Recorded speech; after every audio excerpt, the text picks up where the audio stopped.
Okay, osteoarthritis is also known as degenerative joint disease, and it's something you're going to see very often because a lot of patients will suffer with this as they age within the hospital and have different issues that bring them into the hospital, but they're already going to be suffering from osteoarthritis. So it is a progressive disorder of the articulating joints. So it's going to mainly affect weight-bearing joints and joints that receive a lot of stress, like our hands. So from the moment we're born till the moment we die, most of us are going to be using our hands quite a bit. Every second of every day we're using our hands. And so those joints receive a lot of stress, a lot of wear and tear. And then like our knees and our hips bear a lot of weight. And so they receive a lot of wear and tear on those joints. Some of the risk factors are going to be age, joint use, of course, which we can't really do anything about, and then genetics. Okay, so something very common.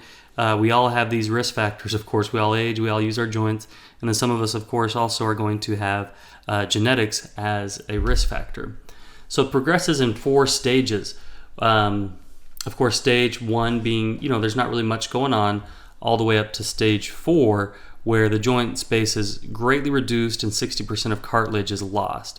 So you can see how this patient here has most of their cartilage there, and then as we progress down here to where we've basically lost all of our cartilage, and so it's basically just bone on bone, and that causes a tremendous amount of pain.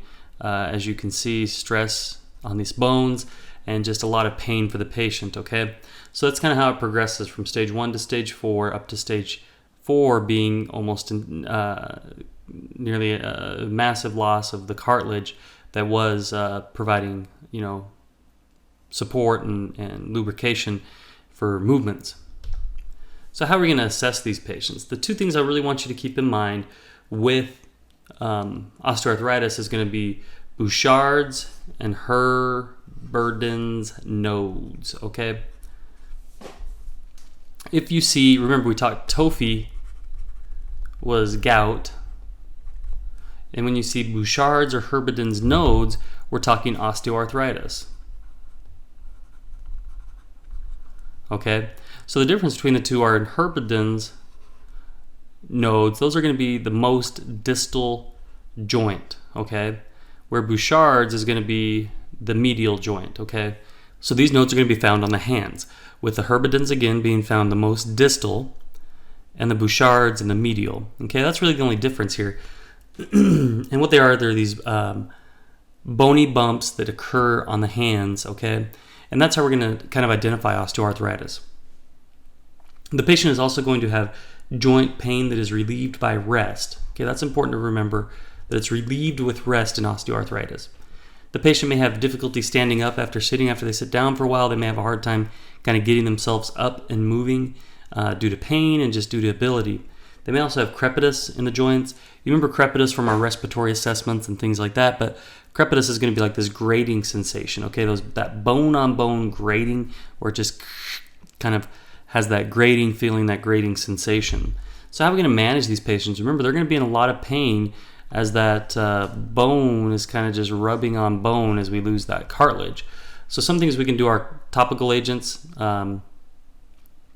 which are just going to be like creams and different things that we can even buy over the counter that patients can apply directly to the site.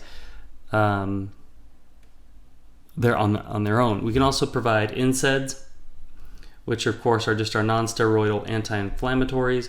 You may want to watch MedMaster to get some of the concerns and things with that. And then we can also provide muscle relaxants.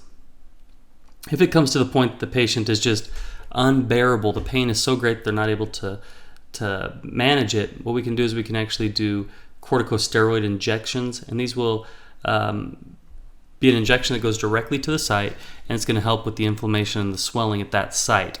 And the patient may have to go back and get these often, but once given, it should help with that pain. We'll also do the hot-cold applications. That's where we alternate heat and cold, about 15 minutes or so, and that helps reduce the swelling and the pain, okay? And then we'll do scheduled rest activities. Again, with any of these patients that are having these pain exacerbations, one thing we can always do is just scheduled rest, okay? We want to make sure we plan out the day and plan out their time so they have the time, and we're appropriately allotting for time to just rest from the pain. Okay, so that's really basically it with osteoarthritis. If you have any questions